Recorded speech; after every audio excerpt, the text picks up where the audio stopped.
Good afternoon, everybody, and welcome to this webinar, which is an introduction to graduate entry medicine. I'm just going to wait just a few seconds for a few more of our guests to log into the platform, and then I'll get started.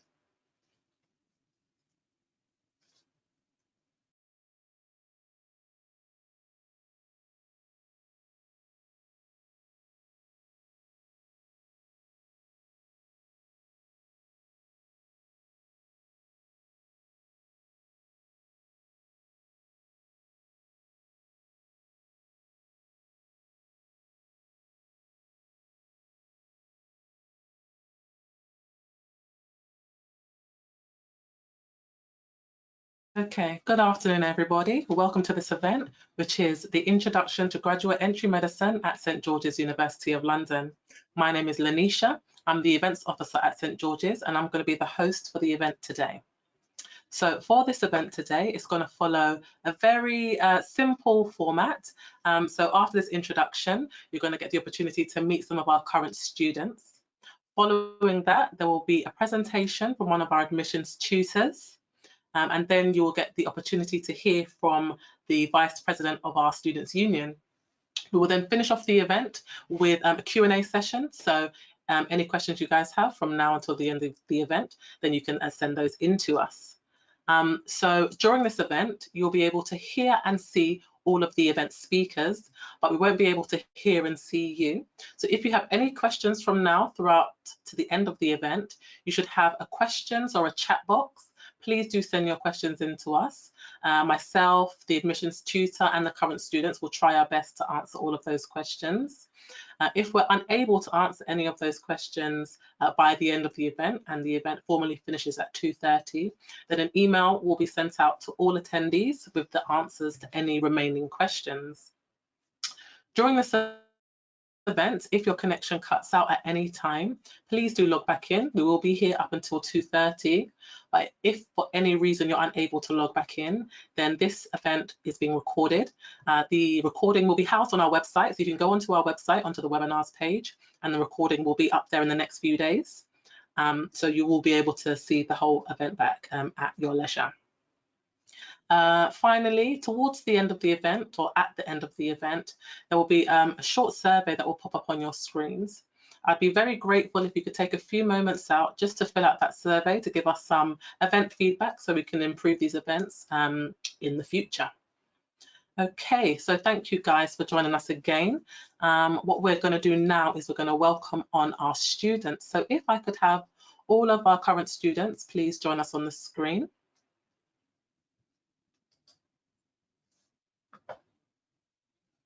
Hi everybody. Thank you for joining us. So Fatima, would you like to introduce yourself to our audience? Yeah, hi everyone. My name is Fatima. I'm 23 years old and I'm in my final year now. The reason I chose to study mostly at St George's, and the reason that I still like it the most, is because of the close proximity of the fact that it's in a hospital, and it's such a nice environment, seeing doctors and nurses and all healthcare professionals around the same place that you're studying. And the one thing I wish I knew before I started was just some reassurance that there's so much support when you come to this university. There's so many people in the years above you that passed on so much information, and there's no need to be worried that you're going to be by yourself or you're not going to know what to do, because there's always someone around to help you.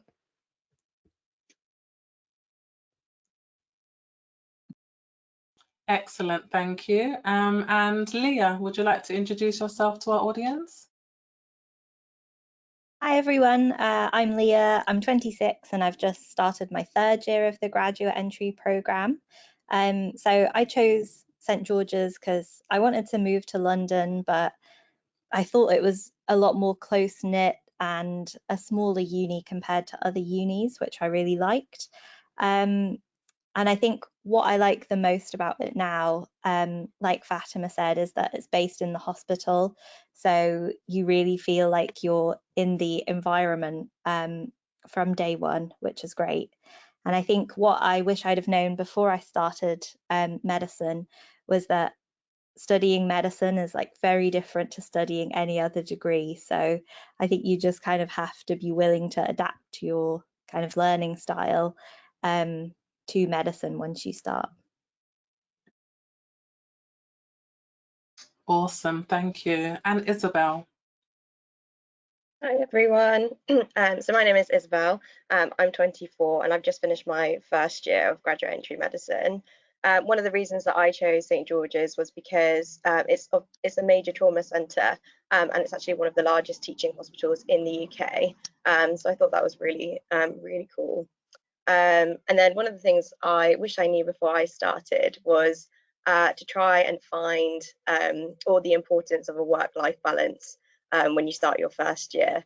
It's obviously quite a fast-paced course, so obviously it's really nice if you can kind of make the most of being in London, take the opportunity to explore London, go out and do new things, and try not to burn out in the first few months and just, you know, stay in your room revising constantly, because otherwise you have a long way to go, and obviously you want to just enjoy where you are and make the most of just living in such an amazing city. Thank you, Isabel. So these are our current students and they are going to be with us for the entire event, responding to any questions that you have from them from now until the end of the event. So if you do have any questions for our current students, then please do send them through using your chat or your questions box. Okay, so these guys will be in the background, so you won't see them again until we have the live Q&A panel towards the end of the event. So thank you guys for joining us.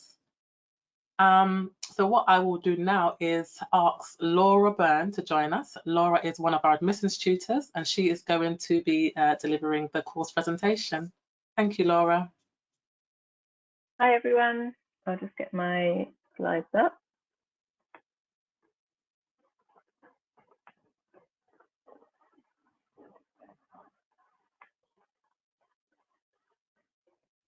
Okay, brilliant. So I'm going to talk to you a little bit for about half an hour on what it's like to study medicine at St George's. So first of all, I just wanted to say welcome to you all and thank you for taking the time to find out what St George's Medical School is all about. I'm going to tell you a bit about St George's and its history. I'm going to talk a bit about the course structure and the curriculum, about why we think you should apply to St George's, and tell you a bit about the admissions process as well.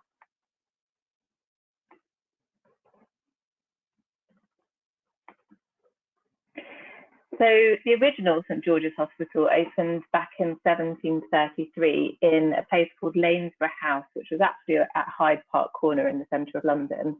The hospital was arranged on 3 floors and accommodated about 30 patients in 2 wards. From the early days, a limited number of pupils were permitted to study under the physicians and surgeons, and the earliest recorded lecture in the archives was given by Sir Everard Home sometime before 1803. We have a couple of very famous alumni from the 18th century. So John Hunter was an eminent anatomist and surgeon, and he began studying at St George's in 1756. And John Hunter is credited with transforming surgery into sound medical practice based on detailed anatomy. Edward Jenner, who I'm sure you've all heard of, was a student in the 1770s, and he went on to perform the first successful vaccination against smallpox, which has just become even more important with the monkeypox outbreak, and the vaccination that people are using for the monkeypox outbreak is the smallpox vaccine. St George's still owns the hide of Blossom the cow, which Jenner used in his smallpox experiment. The medical school was formally established in 1834 in Knightsbridge, and the official opening ceremony featured the dissection of an Egyptian mummy in the anatomy theatre. During the Second World War, St George's became a unit of the emergency hospital service, providing 200 beds for ward casualties and 80 beds for the civilian sick. And after the introduction of the NHS in 1948, plans were laid to rebuild St George's on its current site, which was the site of the Grove Fever Hospital and Fountain Hospital in Tooting. Building started in 1973, and in 1976, the first phase of the medical school opened with 80 students enrolling. So I'm going to talk a little bit about diversity and inclusion at St George's University. So the first 4 women were admitted to the medical school in 1915 after quite a fuss, actually. It was very difficult for them to persuade the authorities to get them admitted. Just over 100 years later, the makeup of St George's looks very different. 2/3 of students and 60% of our academic lecturers are women. And of course, we have Professor Jenny Hyam, who in 2015 became the first female principal to serve at St George's. And she also became the first woman to be elected chair of the Medical Schools Council.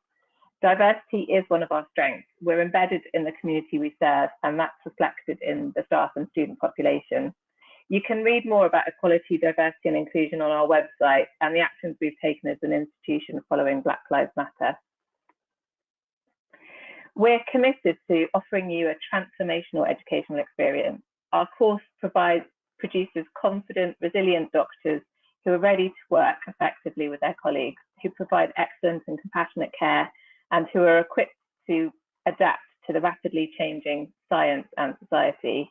And we pride ourselves not only on just looking at academic success when you apply to us, but we're really looking also for students who share our values and have the potential to develop the right skills from a well-rounded base and who are ready to be nurtured towards success.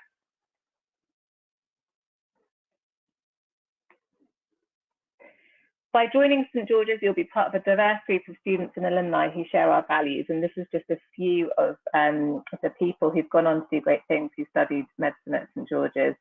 So medicine alumnus Dr. Timothy Ho, pictured here, whose career in the NHS spans 30 years, was recently awarded an MBE in the 2021 New Year Honours List. And this award was in recognition of his services to the NHS during the COVID-19 pandemic and his work as medical director at Frimley Health NHS Foundation Trust. Graduates of St George's Medical School also include Professor Helen Stokes-Lampard, who's an academic and a GP, and she served as the chair of the Royal College of GPs and is currently the chair of the Academy of Medical Royal Colleges. And here pictured is Professor Frank Chinegwundo, MBE, and he's a consultant neurological surgeon who now works at Barts Health NHS Trust in East London. And he specialises in prostate cancer care and also raising cancer awareness, especially within the Black and minority ethnic communities. And finally, the last person I'm going to talk about is Mohammed Akhtar here, who's a GP and lecturer in East London. He grew up in Saudi Arabia and then studied medicine at St George's. And he got involved in running the Islamic Society here and launched the first ever charity week in 2003, which now raises more than £1 million each year internationally. And he's currently vice chair of the British Islamic Medical Association. So we can't talk about St George's without telling you about what a special place Tooting is to live and work in. Tooting is a really vibrant and diverse corner of southwest London. It's got really excellent transport links, being on the tube, and a really buzzing food and drink scene. It's really famous for its huge selection of South Asian eateries and also has a selection of gastropubs and cafes. Tooting Beck Lido, which is an open-air swimming pool, is Grade 2 listed and is an Art Deco classic, and it's England's largest freshwater swimming pool. Tooting also has its fair share of green spaces. Tooting Common is an oasis of tranquility, and it's only 10 minutes away from the tube station. So I'm going to go on to talk a little bit about the course, how it's structured, and some elements of the curriculum so that you know a bit more about us. So the course structure is summarised on our website, and we have a prospectus which I hope you'll all go away and read. But just to lay it out, we currently have 2 streams. So we have a 5-year course, which is open to school leavers and graduates. And this means that there are 2 years in the clinical science years. And then we have a 4-year graduate entry only course, where the basic sciences and the early years is condensed down into 1 year, which is quite full on. Both streams then meet in the clinical science year. So the year, we call it transitional year or T year, both groups then come in to be taught together in T year. Obviously, we take a mixture of both science and art graduates. So the course is patient-centered from year 1. So although T year, penultimate year and final year are the main clinical practice years, we have embedded clinical and communication skills training right from year 1 and patient contact and case-based learning. This is an overview of how the curriculum is structured in the first couple of years. So there's an introductory module which covers a bit of everything, and then you go into these life modules which correspond to different body systems, these ones here. For example, life control is about the brain and mind. Life structure is about this one is about the musculoskeletal system, and life protection is about infection and immunity. There are also 3 themes which run in parallel to these body systems, which are professional skills, professional knowledge, which is basic in clinical sciences, and professional knowledge, patients, populations, and society. In each of these knowledge modules, there's a lot of focus on the professional knowledge that you need, the basic and clinical sciences, the structure and function of the body in health and disease, and of course, response to treatment and outcomes. In parallel to this, we also look at the broader context of health and disease in a theme we call patient, population, and society. This covers epidemiology, public health, the legal and ethical frameworks in healthcare, and also the NHS and other health systems that help deliver care.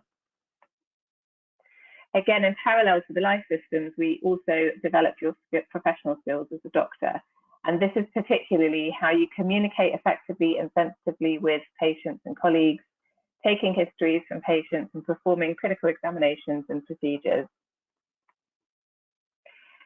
We've developed a very broad range of teaching methods to help you learn, with a mixture of lessons delivered to the whole cohort, but also some mixed into professional groups and small group workshops and skills sessions, supported by early patient interactions and later on in the course simulation. Throughout our curriculum, we have long had technology-enhanced learning. This was embedded even before the COVID pandemic. We have a long-established learning technology team and newly appointed expertise to develop this further. We use a broad range of approaches, and some of them are listed here on the slide.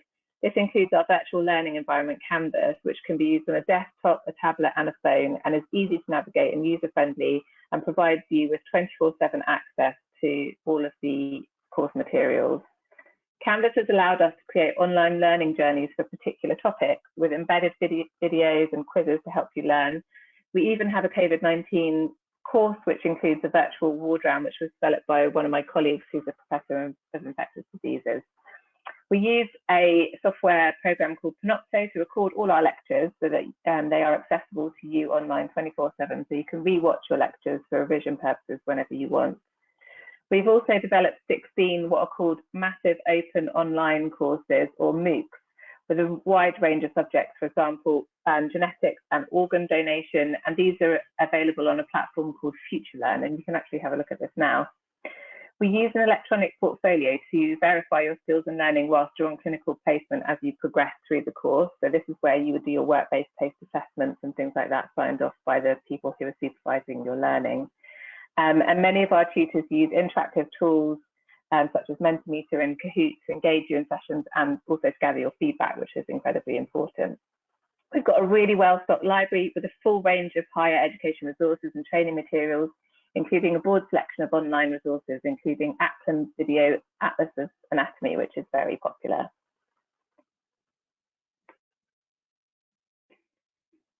Now, as with all universities, the impact of COVID means that a lot of the teaching methods were converted to online delivery, especially in the early phase of the pandemic.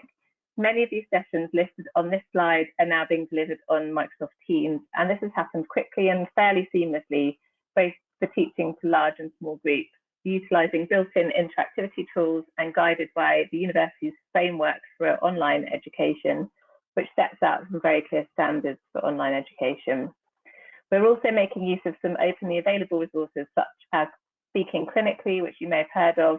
This has a huge number of videos in which patients talk about their conditions. This is already in the public domain, but we've now embedded this into our online learning environment, where our academic team have developed new modules to replace the practical and placement experience that we were not able to offer. We've developed very well received virtual anatomy lessons, where our anatomists have video dissected and pro-section resources, overlaid these with images of x-rays and 3D computational graphics to aid learning and engagement. And this has been incredibly well received by our students. And actually, some of these new virtual learning sessions have been some of the most highly rated teaching sessions we've had. So the key clinical skills were moved back to face-to-face teaching as quickly as we could after the first phase of the pandemic, and clinical patients were only affected for a short amount of time and then were back in the hospitals. So now we're moving back to business as usual. Some of this online teaching is going to move back to be delivered face-to-face, where it's better delivered face-to-face. However, a lot of the student feedback and staff feedback actually has shown us that for some sessions, online delivery is actually more suitable than face-to-face delivery. So moving forward, we'll continue to deliver a hybrid curriculum.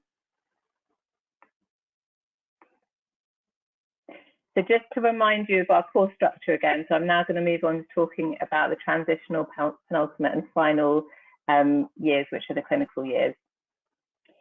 So during the 3 clinical practice years, our students learn to perform 15 types of workplace tasks and activities, and this is collectively known as the St George's Clinical Practice Outcomes. Each clinical placement also has a clinical priority list, which is a list of priority conditions, and we encourage students to focus their placement activities around this clinical priority list. Students collect feedback from health professionals who are supervising them using online tools to develop their doctor as a profession domain as they progress towards the final year standards in their outcomes.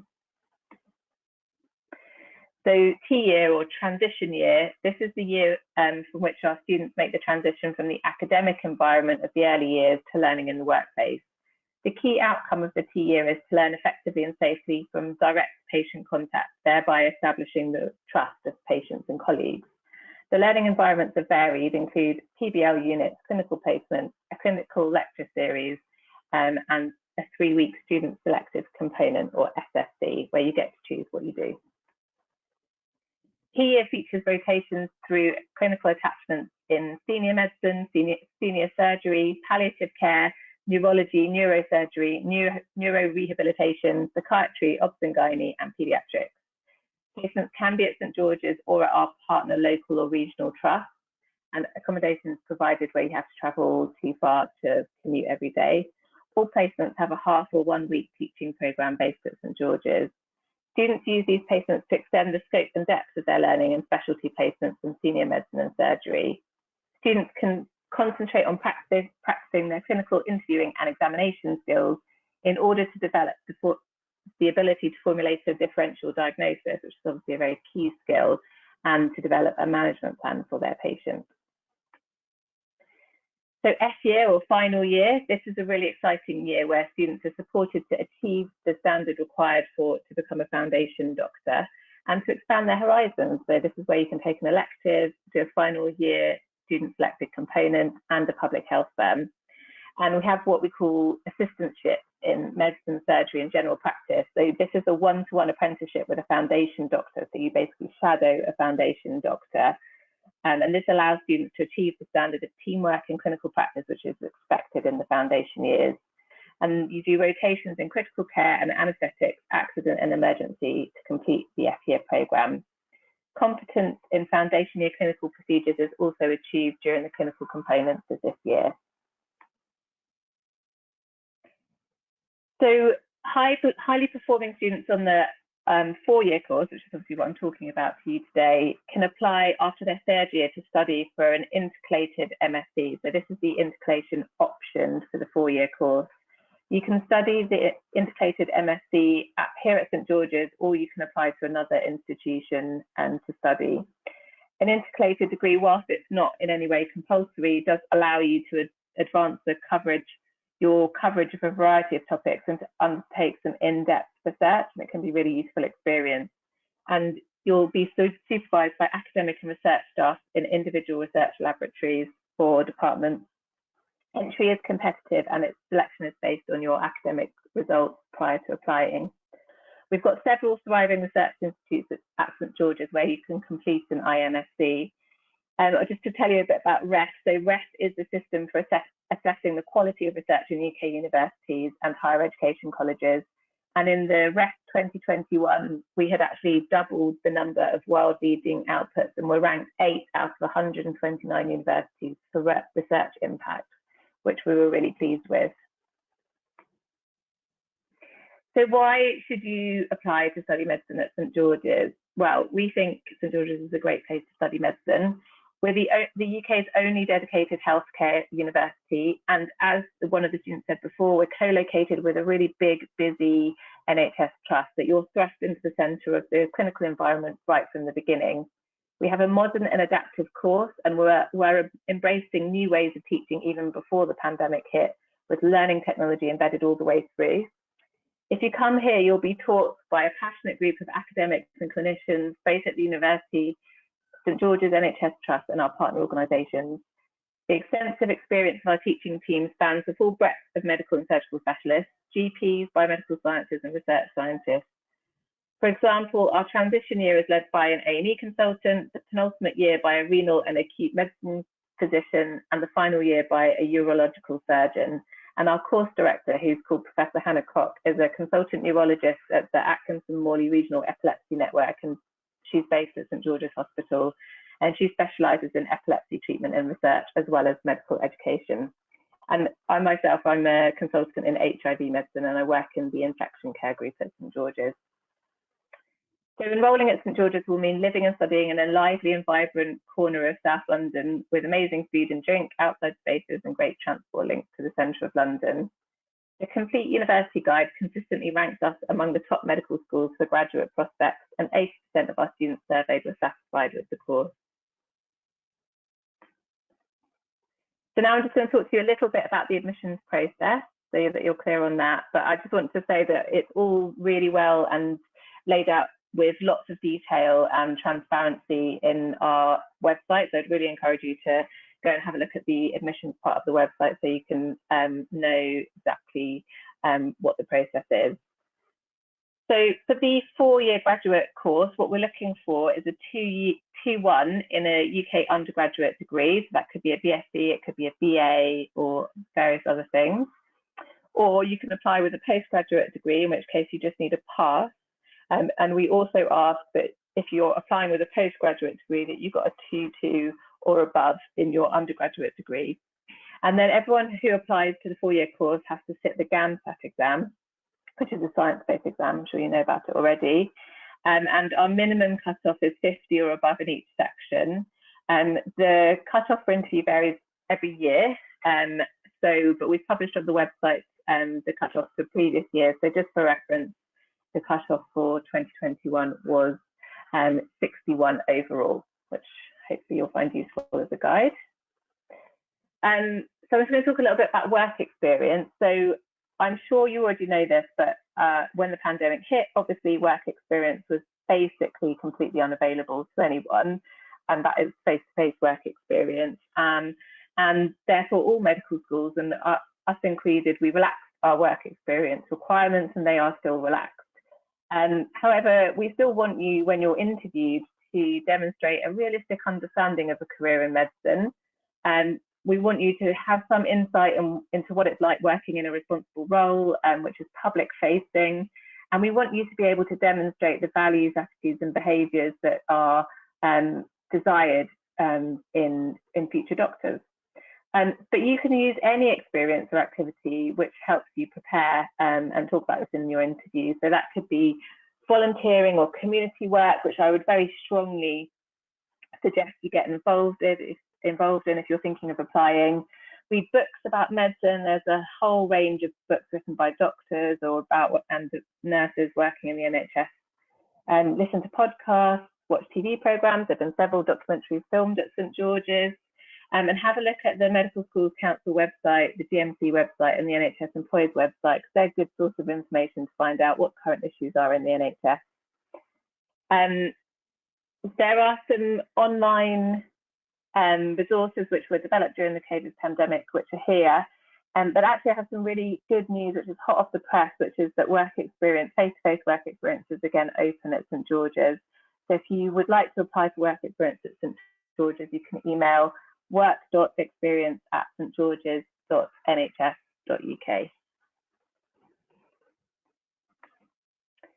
So I'm just going to end by saying thank you so much for coming to this open day event. I hope I have painted a positive view of our course. It's a really exciting place to study, and I'm sure you will have lots and lots of questions for the current students, who will be a great source of information. Thanks very much.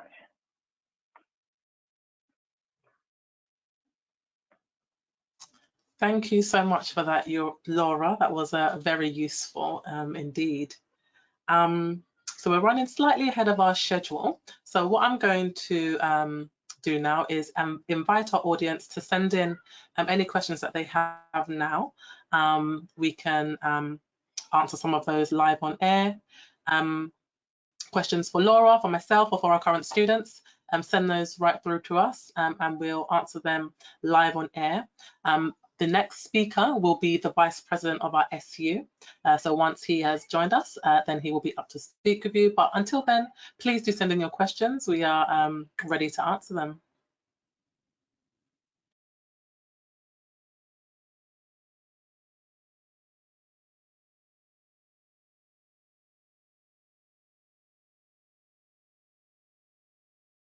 I can see a question that's been sent in, and the question is it possible to still apply if my BSc degree will be awarded in August? Yes, that's fine. You can still apply with predicted grades, and as long as you get your final grade before September, which is when the course would be due to start, then we can consider that. So if your degree is going to be awarded in August, but you have a predicted grade before that, then you can apply with your predicted final grade.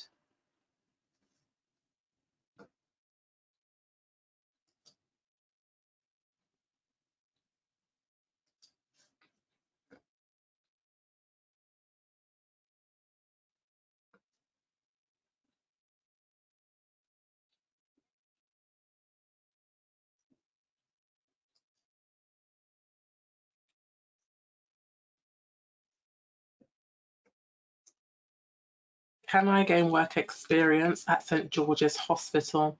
So if you want to gain experience at the hospital, it would be a case of going to the Trust website and seeing what opportunities there are for work experience at the hospital. We wouldn't be able to confirm that from the university's end, but if you want to gain some experience within the hospital, then I would advise you to go to the Trust website and seeing if there are any opportunities to do so through that avenue. Oh, that was what I just said at the end of my talk, was that if you email work.experience@stgeorges.nhs.uk, they now have an open work experience programme that you can apply to. Awesome, thank you for that, Laura. So I hope that answers your question there about work experience at the hospital. Does it matter if you graduated several years ago? I do believe that there is a requirement on how old your degree could be. I'm going to double check that before I give the formal answer, unless Laura already knows that. I can jump in, yes. So you'll just have a look at our website, which lays it all out, but there is a requirement for the graduate course that you show recent engagement in higher education in the last 5 years. So there's a lot more detailed information on the website, giving examples of what might constitute demonstrating engagement in higher education. But yes, there is some requirement. So I would encourage you to check it out on the website. Thank you, Laura.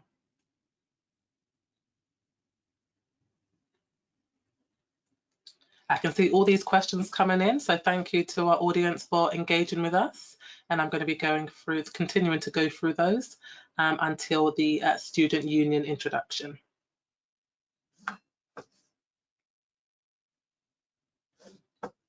Okay, so next question. How long does the induction week last for incoming year 1 graduate entry medicine students? Is it from Tuesday to Thursday?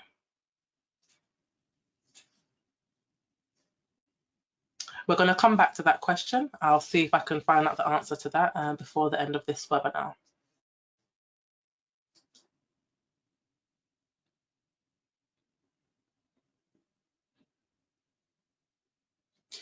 If I have an undergraduate and postgraduate degree in non-science subjects completed more than 5 years ago, would you require I engage in education before being considered, for instance, in an access course?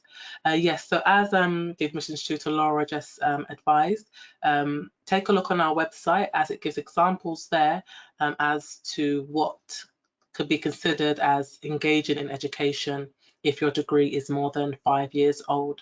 So the website has the most up-to-date information. So take a look there on the different things that would be considered, and hopefully you'll find the perfect answer and option that suits you best there.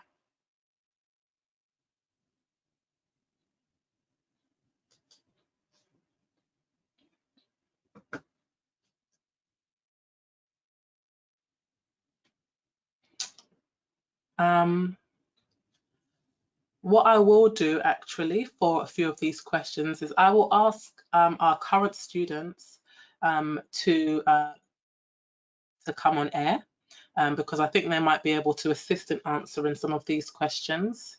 So if I could have Leah, Isabel and Fatima join us. There's a question here that I think one of you guys might be able to answer. So the question is, will it be possible to have access to lecture transcripts? I guess this might be prior to the lecture, or do you get those after? How does that currently work for you guys? Anyone can answer. I'm not too sure. I should say, Leah, you go. I'm not certain about transcripts. I would say most of our lectures are recorded using either Panopto, or the Teams recording is recorded, and sometimes with the Teams recording a transcript is made, but I think if that was needed for accessibility, I don't know if there was something else that could be done for that as well. What about lecture slides? Do you guys ever have access to lecture slides prior to your lectures? Awesome. Okay, so there is that option there to get the lecture slides prior to your lectures, and then the lectures are recorded, so you will have access to that recording also. I guess if there's anything more needed, so we do have a really good student support service at St George's, and they take into account all sorts of disabilities and learning difficulties. So if there is anything specific that you will need, it will be assessed by the team and provisions will be made as necessary to make learning as comfortable for you as possible. Yeah, hope that answers that question. And let's see what we have next here.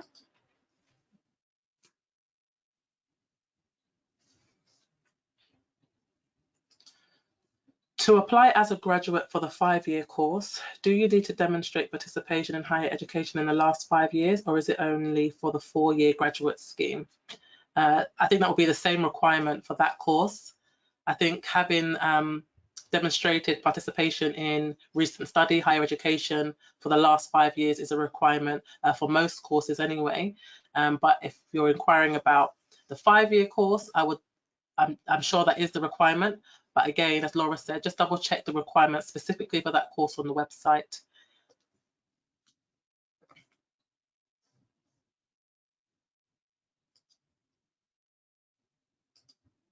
I can answer the question about how many weeks of the year is term time, because I've just finished 4th year, and just a warning, 4th year is an incredibly long year. I think it's like 52 or 53 weeks long. So when I was doing my 4th year exams to finish, 4th years had started like their first week. So that is just a very long year that I think everyone remembers about. But I think, I can't remember 3rd year, but I'm starting final year now, and I think that's 6 months. And then like 4th year's 12 months is quite a jump there. But yeah, I can't remember 3rd year though. Isabel or Leah, can either of you remember back to your 1st, 2nd, 3rd years? How many weeks of the year is term time in those years, or approximately? I can't remember exactly the number of weeks, but for first year you start, I think it's like the last weekend of August, or like the 3rd weekend in August, and then you'll finish like 1st of July or really early July, and then you get about 6 weeks holiday off for the first year before you start 2nd year again like mid-August. I think the way it works is that every single year you start like a little bit earlier. Am I right in thinking that? Yeah. Okay, thank you.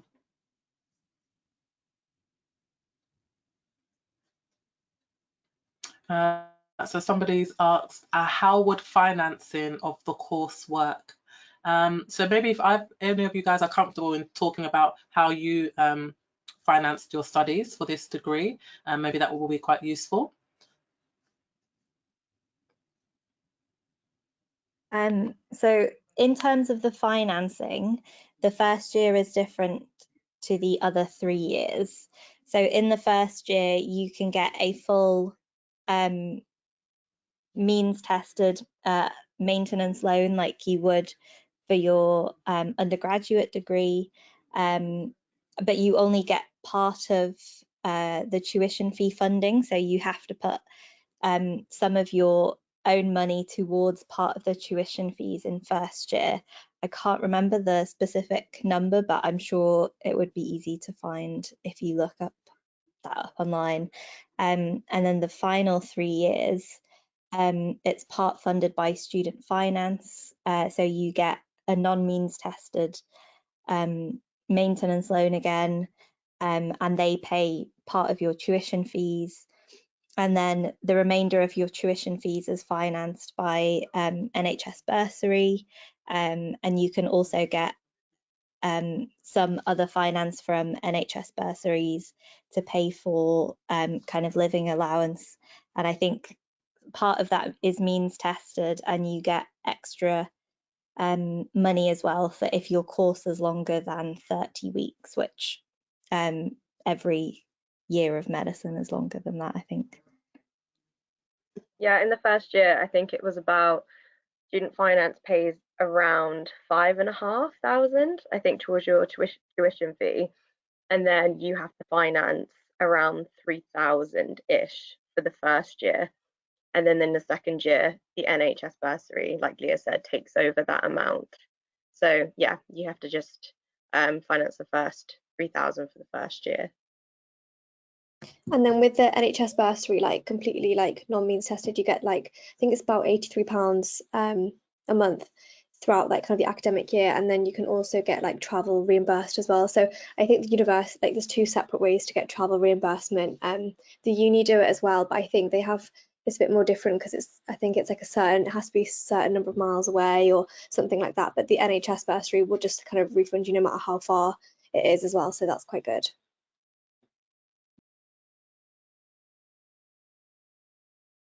Thank you, guys. And again, we do have some very useful student services pages on our website. So do take a look there as well for up-to-date financing information and information about the amount you get for your bursaries and things like that, okay? Okay, now I think we do have our SU Vice President here. So thank you, students, for joining us for this segment. I'll invite you back on again for the Q&A towards the end of this webinar.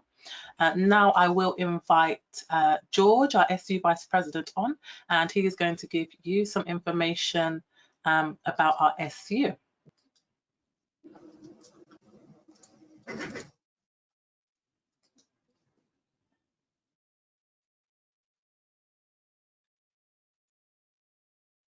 Hello everyone, I hope you can hear and see me okay. So I'm George, I'm the Vice President for Education and Welfare this year within the Students' Union. I have with me Elgin, who's going to be taking over from me for the next academic year. So he'll be the one you actually see around if you do come to George's in September.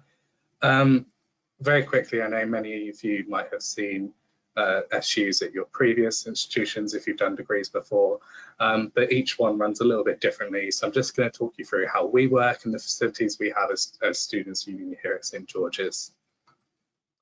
So what is a Students' Union? Very simply, we're an organisation running alongside the university, so we're independent to the university, we're not a part of it, but we'll work very closely with them on a number of issues.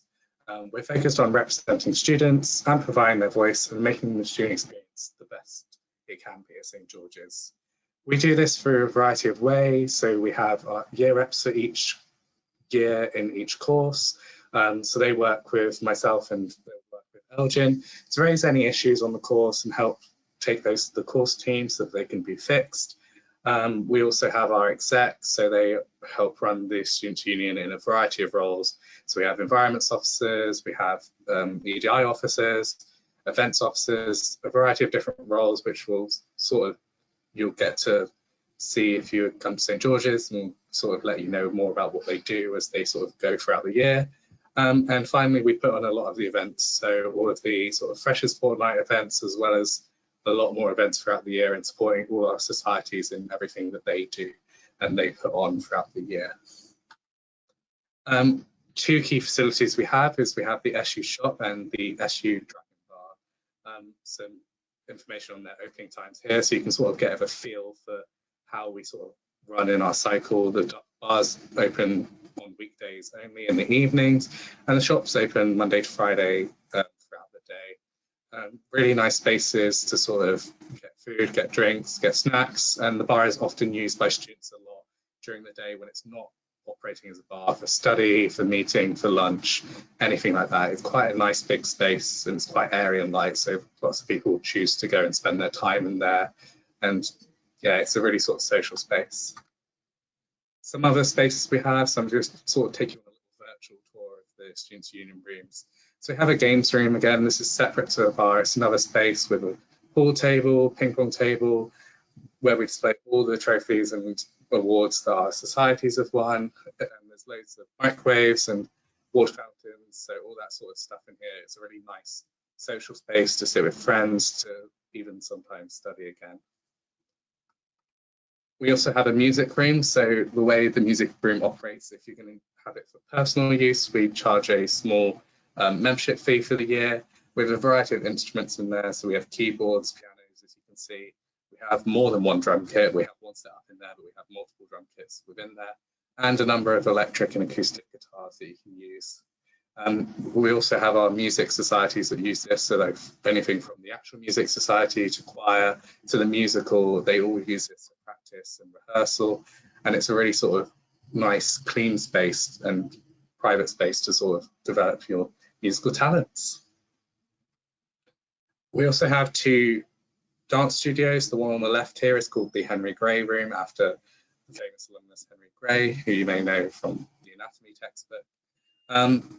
And then on the right, we have our larger dance studio / room, which we call the Alistair Hunter Room, after the another anatomist who did a lot of surgical work as well.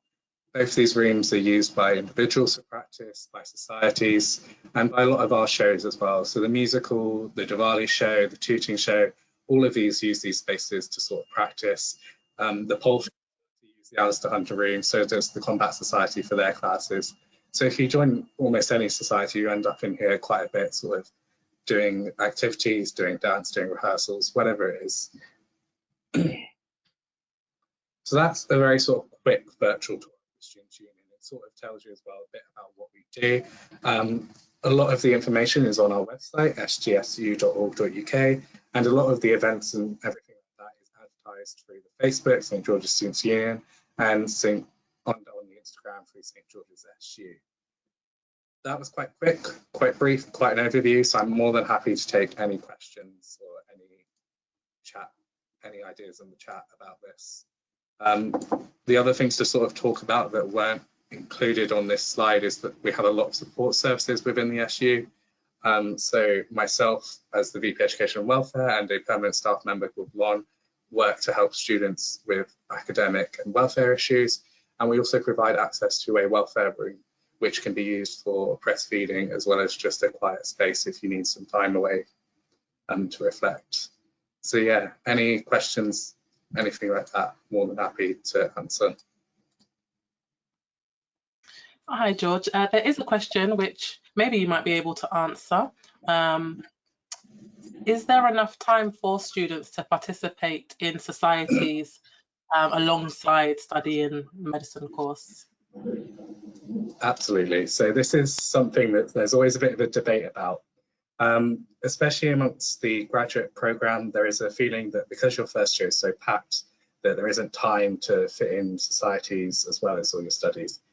There is more than enough time. There are plenty of graduates who have really enjoyed our societies this year, and it's about choosing what you like and choosing your time. often people use society activities as a way of a sort of revision break.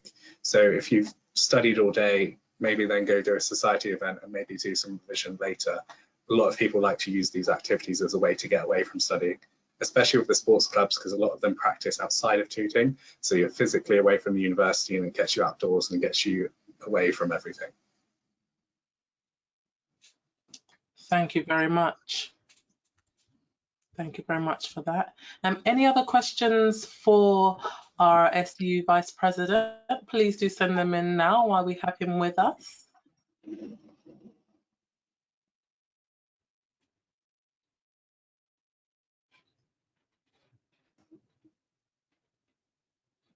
And maybe whilst we're here, if any of our current students are a part of any of our clubs or societies, maybe they'd like to just share a bit of information about how the process was to join them and how they're finding it being part of that club or society while they're studying.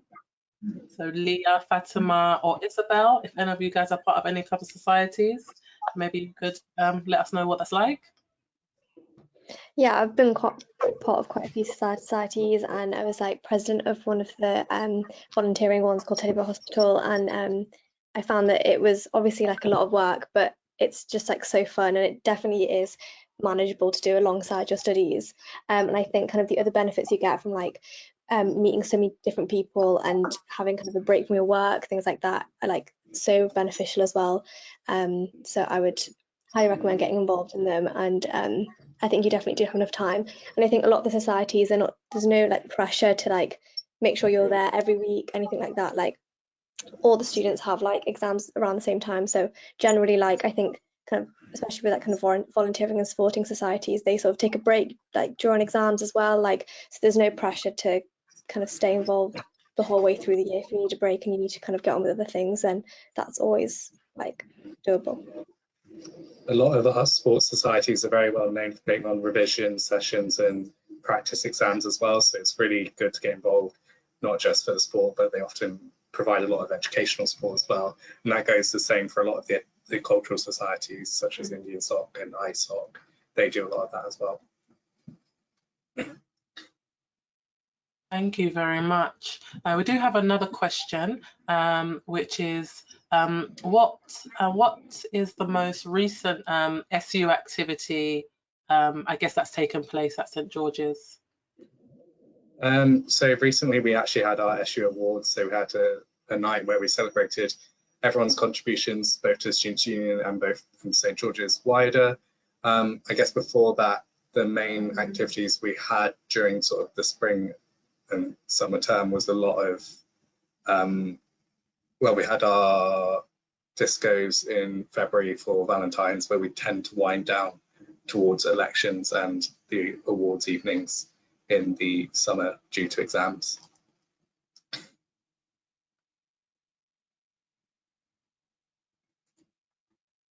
Excellent, thank you for that. Any more last minute questions for the SU?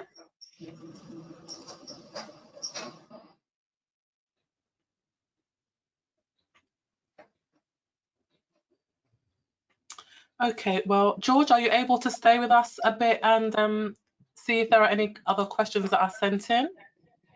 Yeah, definitely. We can hang around for a few more minutes to see if there's any questions that come in, and any that come up later, I can try and answer later.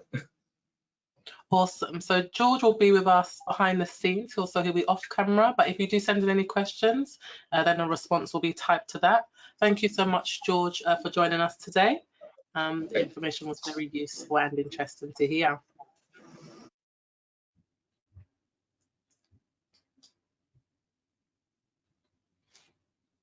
Okay, so we were supposed to have a video from the Student Support Services team, just to give you an overview of the student support services that we have at St George's. So that's the team that deals with finance, accommodation. If you do have any disabilities or access requirements and things like that, that's the team that would assess you and basically make the arrangements needed for you to be able to study well while you're at St George's with those varying disabilities or access requirements. However, we're unable to play that video, but what I will try to do is following this event, I will send an email to all those that attended, and hopefully I'll be able to include either a link to the video or the video itself in that email. In that email, I will also include any questions that we're unable to answer now. For example, there is a question that's been sent in about applicant numbers compared to places. I want to get confirmed numbers, so I'll give you guys accurate information. So I'm not going to answer that now during this event, but I'll send an email out to you all so that you have those figures that you would like. So any questions that are unanswered, just note that you will get an email with the response to those questions. There'll be no questions sent in during this event that won't have an answer at some point, okay? So what we're going to do right now is we're going to invite our current students back on screen. Guys, please keep sending in your questions and we're going to answer those as best as we can. If there are any questions that require an academic or admissions tutor's response, then Laura is still in the background and she'll be able to jump in as necessary to answer those questions. Okay, guys, so I'm just going to read out some questions. Those that you're able to answer, you can just start answering those, and I'll answer some if they're more about the recruitment side of things, okay?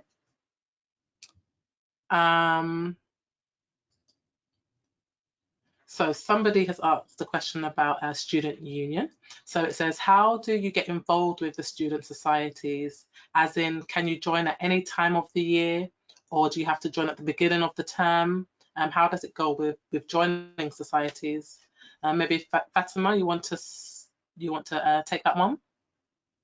Yeah, sure. So there's at the start of the year they'll have like a, I can't remember what it's called, like a fair where like all the societies have a little stall, and then that's kind of the start of the year where everyone kind of signs up, and then they'll have like a kind of like every society will have one event where they invite all of these people to come and try out the society, and that's kind of mostly where you would start to get involved, but there's not really like a limit on when you can join. I think most societies welcome everyone at whatever time they'd want to join. I think for some volunteering societies, like you need to make sure you go to like certain like training so you can make sure you can like volunteer later throughout the year. I think that's sort of the only limit I can think of, but generally you can join whenever, I think. And then all you need to do sometimes is pay like £2 or £3 just to join for the year, but pretty much everything's quite open to anybody.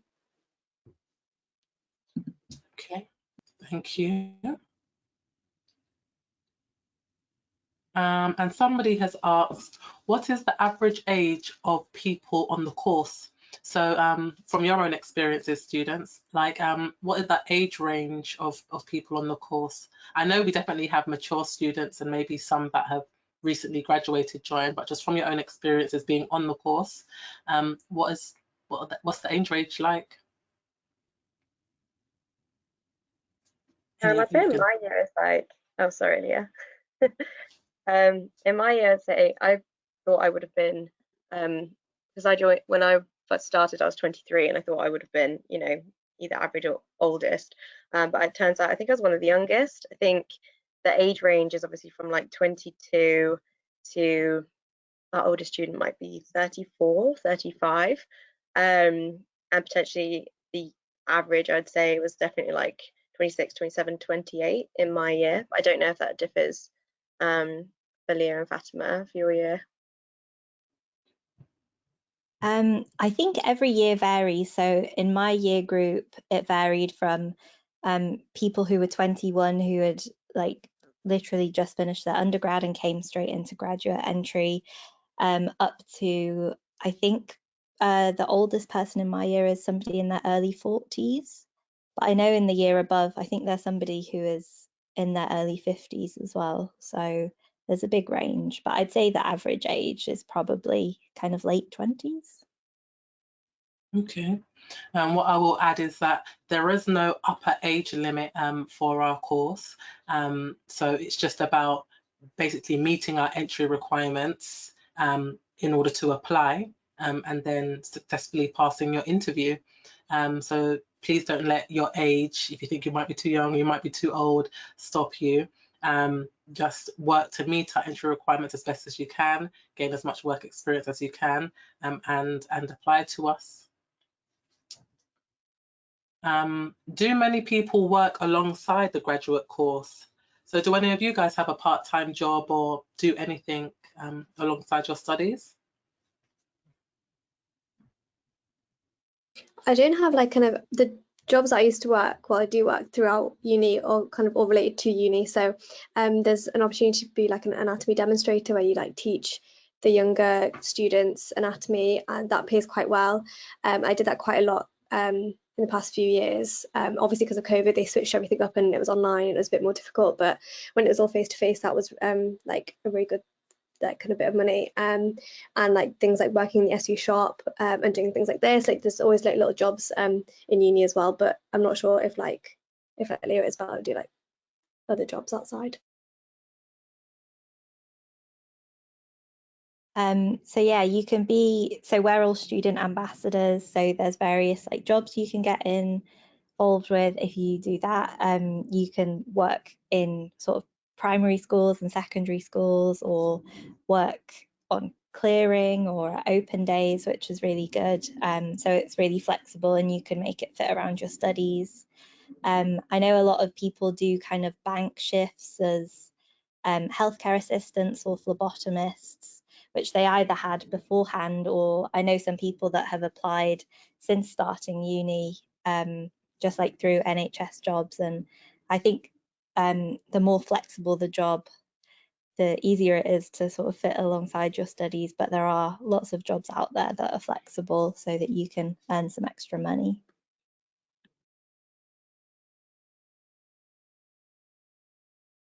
Excellent, thank you. I think in terms of, I guess, doing anything alongside your studies, it's a case of time management, you know, managing your time well so you're able to fit it all in.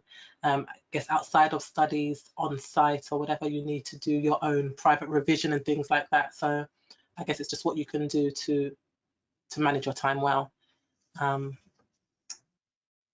Okay, let's see, what other questions do we have here?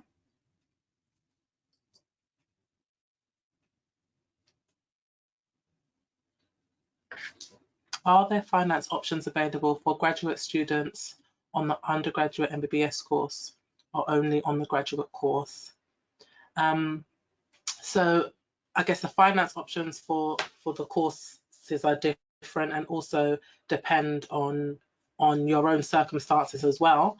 So the finances will be provided through Student Finance England. So I would advise you guys to visit their webpage and see what the options are available to you. I guess as a student or potential student that's already got an undergraduate degree, the options will be different to those that don't yet have a first degree. So I would advise you to go on the Student Finance England website and find out what options are available to someone who already has a first degree going on to study the MBBS4 course, if that's what you wish to do.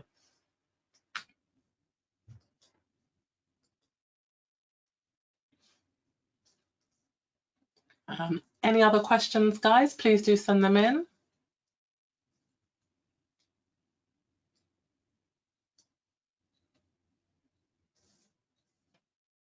Is there anything that either of you guys would like to share with our students? Any useful hints or tips or anything that you think potential students would be useful for potential students, like if they should maybe do a bit more anatomy reading, or I don't know, there's a specific textbook which you use a lot which might be really useful? I'd say one of the things that I struggled with before I started was deciding whether to live in private accommodation or to live in halls. And I chose to live in halls. And I'll just say one of the benefits for doing this, I think either way people enjoy it, whether you live in, you know, private accommodation with other students or halls, you still have a, you know, a really good time. One of the benefits of living in Horton Halls is obviously like it is a 15-minute walk to the hospital, so it's really convenient to get to, and there is a bus stop right outside the halls that will just take you to and from if you are carrying loads of textbooks or something. And on top of that, they'll put everyone on the same course together. So last year it was, I think, like two flats of 6 people of graduate entry medics. So you get to meet loads of people at once. And I think in the whole of Halls, I think it was like over 20 people of the graduate entry medics chose to live there. So obviously, if you don't, most likely you won't know anyone before you come. It's a really good way to meet lots of people and to socialize in the first induction week. So I really did enjoy that. So yeah, I guess just and then the other caveat to living in rented accommodation is obviously you need to try and find people in a group chat and organise that before you come down. So I did my undergraduate in Nottingham, and I was studying in Nottingham before I came down to London. So obviously, like coming down to London to look at accommodation or try to meet people wasn't really feasible. But I do know people did it via just like chatting on Facebook Messenger and stuff. So yeah, that was just my own personal experience with deciding accommodation.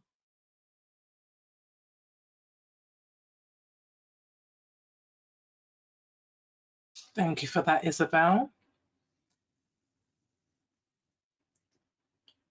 Just checking if there are any more questions coming in from our audience.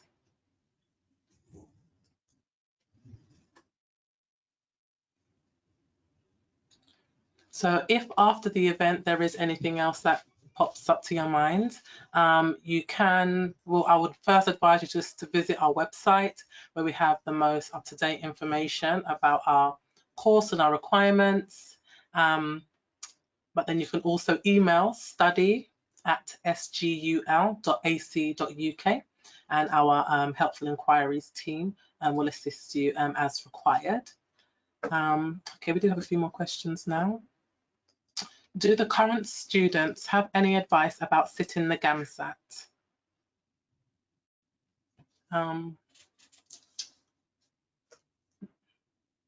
Who would like to take that? Leah, do you have any advice about the Gamsat? Yeah, I think it's a few years ago since I did it now, but to be honest, I think my biggest piece of advice would just be, because it's an all-day exam, make sure you kind of pace yourself and don't burn yourself out in the first few hours. I don't know if it's in person again now, but it was in person when I sat it, and we got kind of an hour's break in the middle of the day. And I know some people were kind of sitting and trying to cram in some more revision, but I think definitely give yourself a break, like recharge, and just try to kind of stay as calm as you can, because it is, not gonna lie, a really stressful exam and a stressful day. So yeah, just be kind to yourself. I think in terms of revision as well, my previous degree was biochem and genetics, so my physics knowledge was bad, but I used a lot of YouTube videos, like I think Khan Academy, which explained all like the basic physics concepts really nicely. So I think if there's something that you have no experience of, just start from the basics and try to work your way up from there.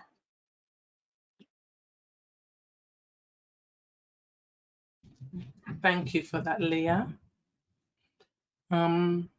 Anything else Isabel or Fatima would like to add to that? Or we can move on to the next question. We do have a few more in there. I'd also just say, like, if you, like, it's not as hard as you think it is. Like, I think everyone, it's such a scary exam that you go in just thinking that, oh, this is impossible, how am I ever going to do this? But try not to overthink the questions, because sometimes they are genuinely a lot simpler than you think they are. And also, I would just say to sit it even if you don't think you're ready. Obviously, I know money is a thing, because it is a very expensive exam, but I think a lot of people don't think they're, that you never really think you're ready. And I would just, if you can, just go in and sit it, because you never know, like you might just like scrape the boundary, and then that means you don't have to, you know, spend another year reapplying.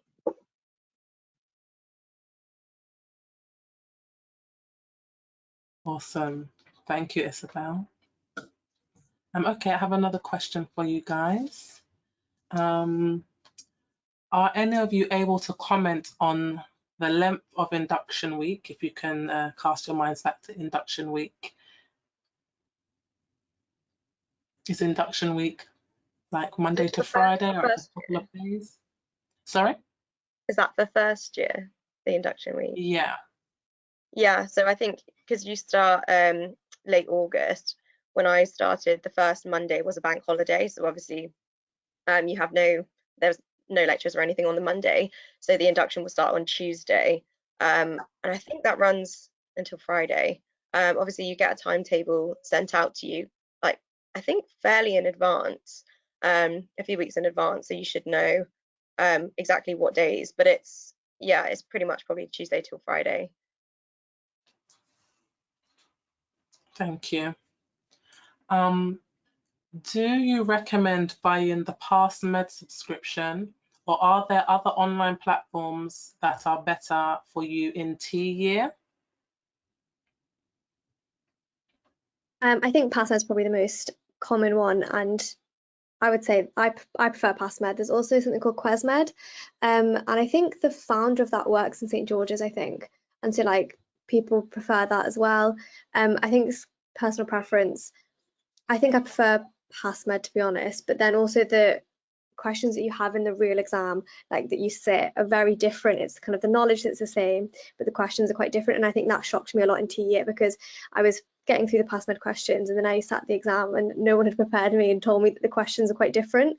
That was quite a shock in the exam, but then obviously the knowledge that I got from PassMed was still applicable, so that's just something to note. But I think those two are the main ones, and then there's Pass Test. I've never used that one. And there's some like textbooks that have like SVAs in them as well that people can use, but generally PassMed's, I think, in Georgia is kind of the most popular one that's used.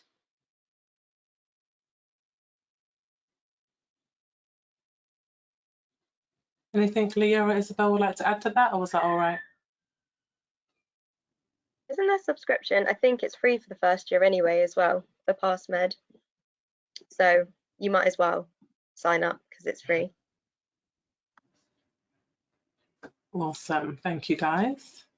Another question for you guys is, what is your experience with the NHS bursary? So I guess maybe you could talk on what it was like to apply for it, if the process was straightforward. Yeah. Leah, do you want to kick us off?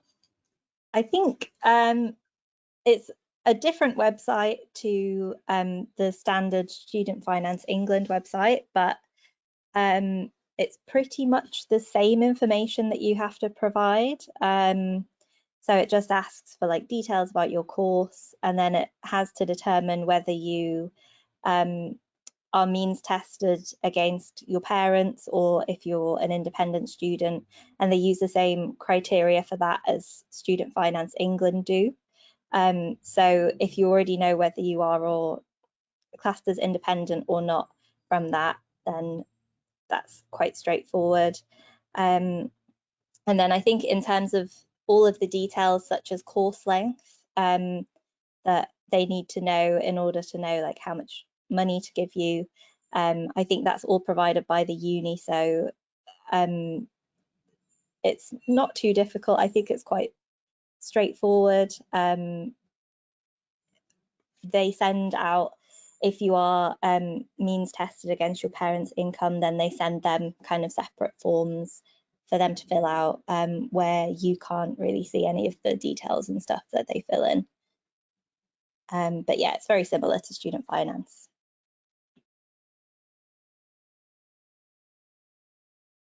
Thank you, Leah.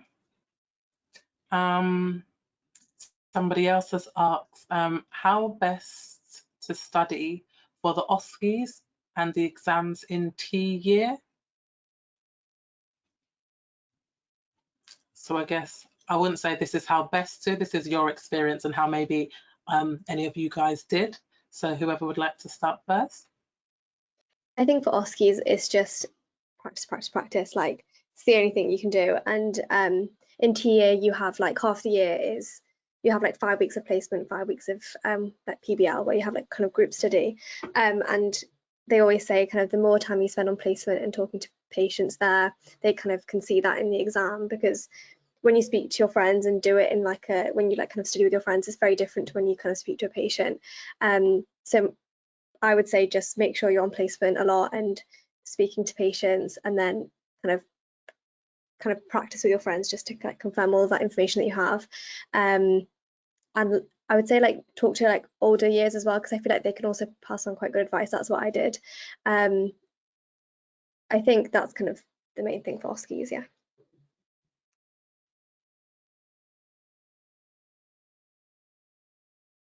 Thank you, Fatima. And another question, what advice do you have for students starting T year? And do you recommend them reading something before starting the year?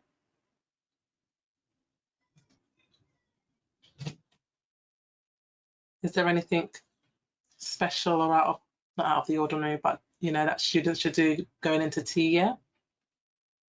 I think because it's so St George's follows the spiral curriculum, which means you kind of learn about something in first year and then you'll learn about it again in T year, and you're always building up your knowledge on very similar topics.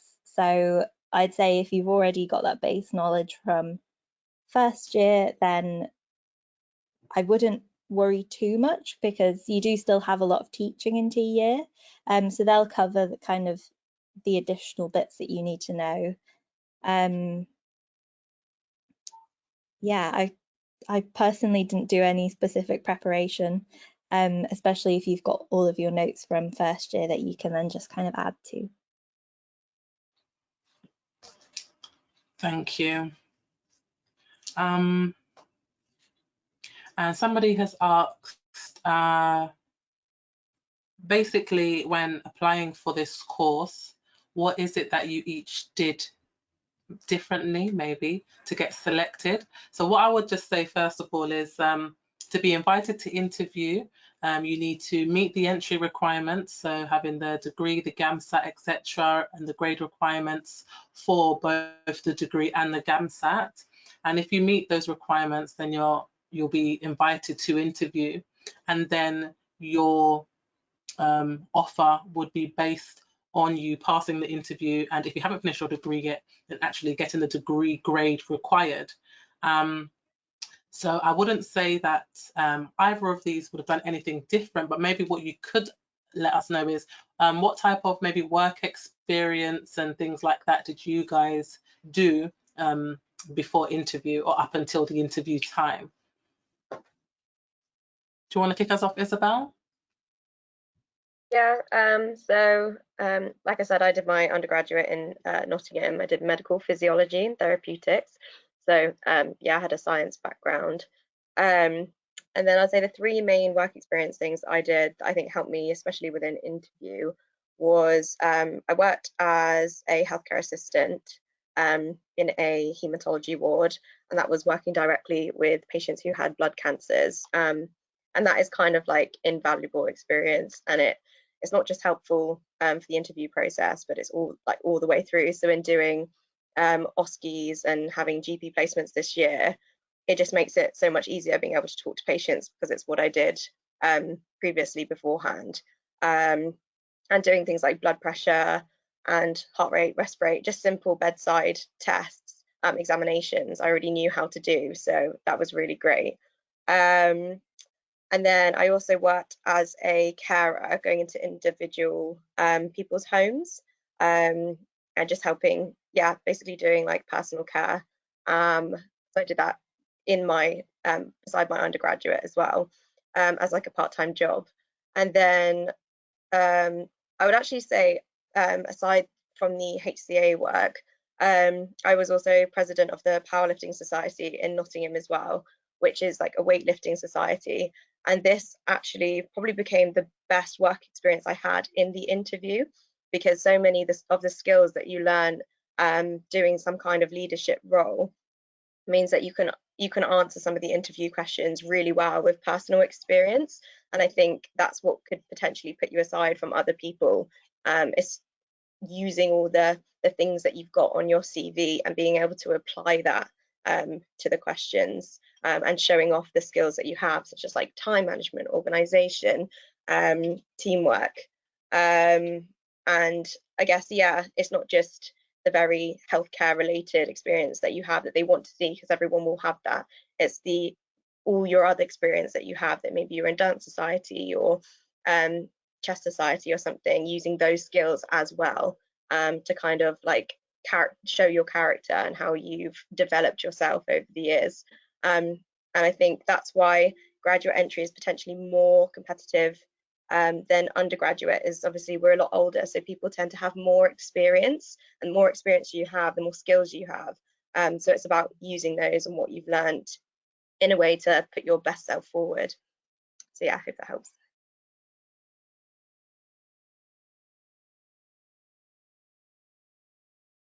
Fatima, would you like to talk about what you did prior to interview?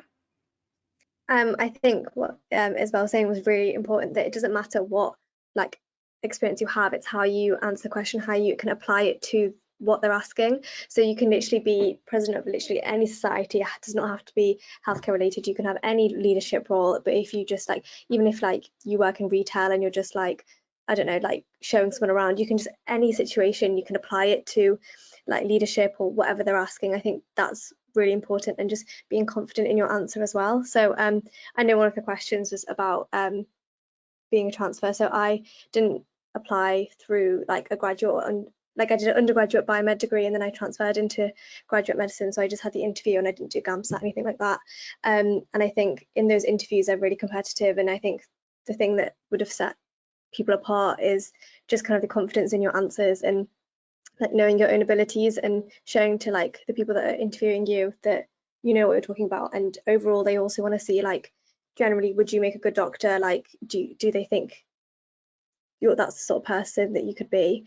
So I think kind of having an overall kind of confidence and yeah, having faith in yourself is really important, and that will come across.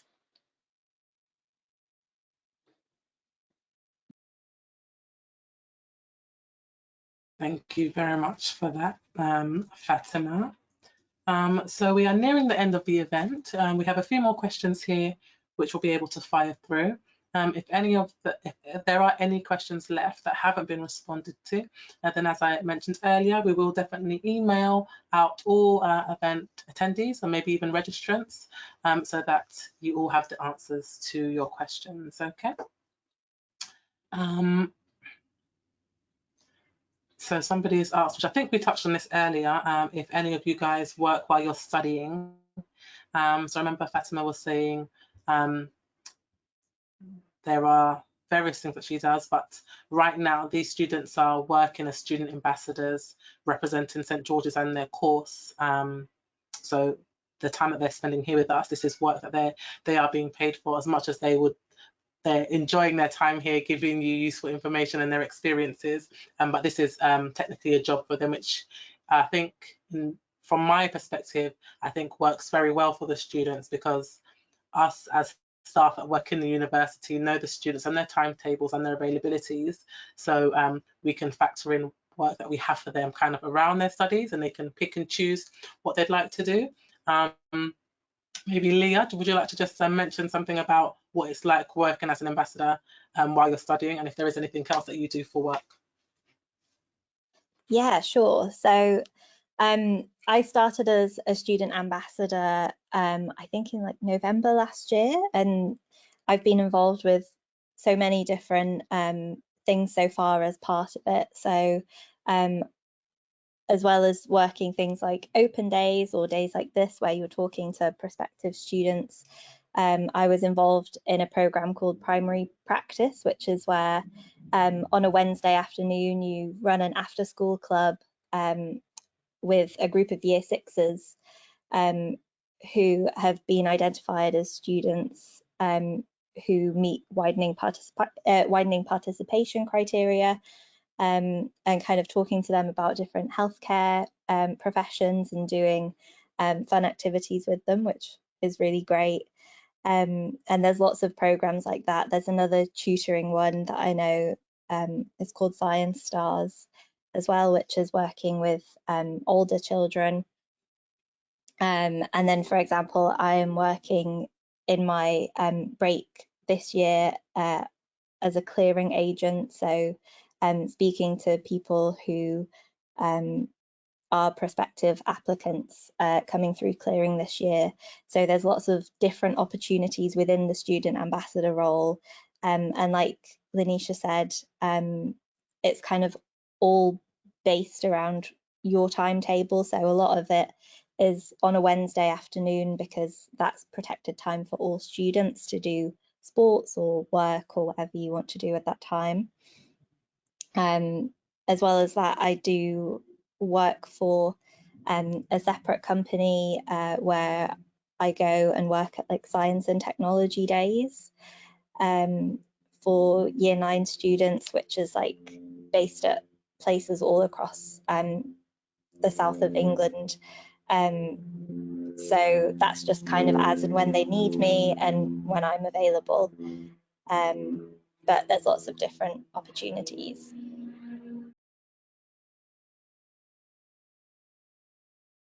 Thank you for that, Leah.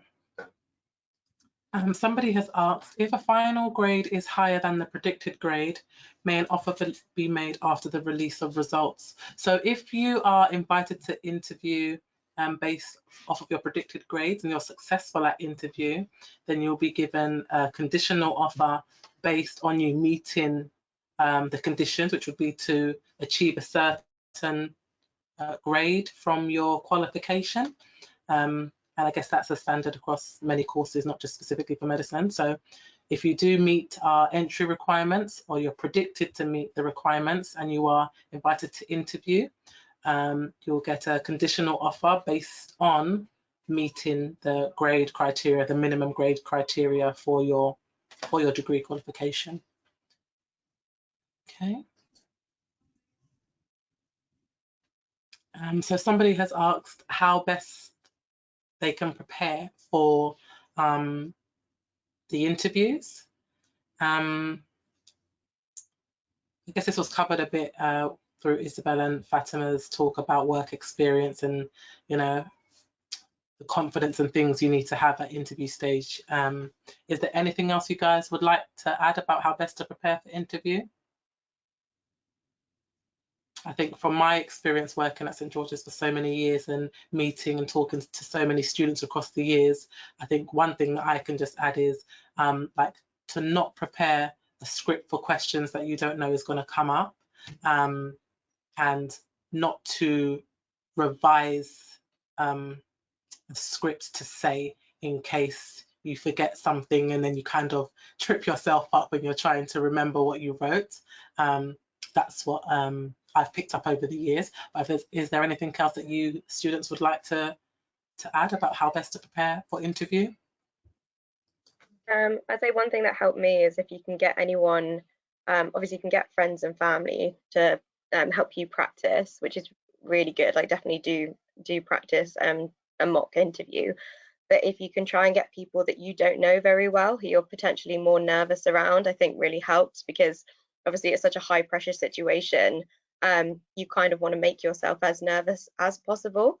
So I was fortunate enough to be able to contact some friends who were already doctors, or you know, people in healthcare that I had never met or spoken to before. And so obviously I was really nervous during those interviews, which is really good experience, because then you can see how you're going to deal under pressure, and it just gets you used to the situation. So they don't need to be even healthcare people, just people you're not very comfortable around, or just people you don't know. Yeah, that was really, really helpful.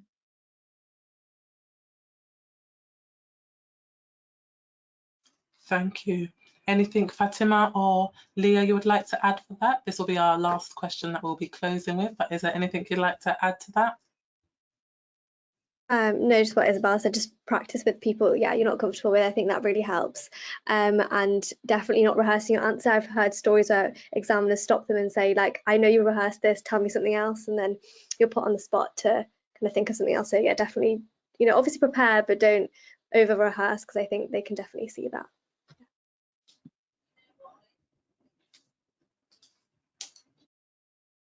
Okay, excellent. Well, thank you very much, students, for your input into this event today, and thank you so much to our audience. I hope this event was very useful for you and you gained all the information that you needed and had your questions answered. If there are any questions that come up following this event, as I said before, please do visit our website. They're kept up to date with the most useful information you need when applying. But you can also email our inquiries team at study@sgul.ac. Let me start that again. Email our inquiries team on study@sgul.ac.uk, and they'll be able to assist you with any queries that you have about applying to us. So thank you again. Thank you so much, Isabel, Fatima, Leah, and thank you so much, admissions tutor Laura, for joining us today. I wish you guys enjoy the rest of your day, and we look forward to hopefully seeing your applications come in during the next application cycle. So thank you, and yep, see you guys hopefully soon. Bye everybody.